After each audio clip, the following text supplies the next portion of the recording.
So that's how we think outside the box, right? We got to go outside the lines. We don't have to stay so confined. I want to give you another visual, and with this visual is going to be a story that goes along with it. So once there was a crow, right? It was a really, really, really hot summer day, and the crow was flying and flying all around, all around, all around the fields. And he was just thirsty and he was looking for water. He looked everywhere and just could not find any water. And after a while, the crow got exhausted. He was tired. And he just finally flew around and he looked underneath this tree and he saw this jar of water. And he swooped down on the jar of water. And when he swooped down on the jar of water, he saw that the jar of water was almost half full. He looked in it and he tried to stick his head in it, but he couldn't fit and he couldn't get the water. And so he was sitting down there and he was saying to himself, you know what? I know this is not going to be the demise of me.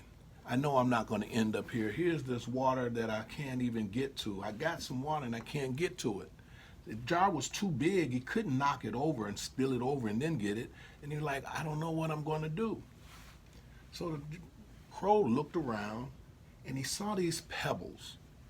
And he started to think.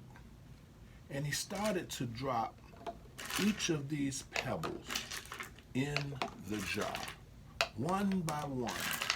And he noticed that when he was dropping the pebbles in the water started to rise to the top. He just kept dropping waters, and he was getting oh so close he can just almost taste the water. He kept dropping them in. He just kept dropping them in, one by one by one, and the water started to rise. He could just see it. He could taste it. He couldn't wait for it to get there. He just kept dropping the pebbles into the water, and the next thing he knew, the water was spilling over the top, and he was able to drink and drink and drink and drink and drink. And the more he dropped the pebbles in the water, the more he was able to drink.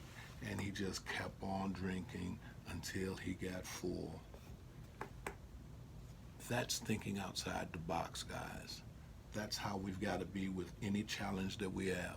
One, we can't do it if we don't look around and look with new eyes. We can't do it unless we change our behavior. And that way, again, what happens if my life depended on me thinking outside the box? Have I exercised that muscle?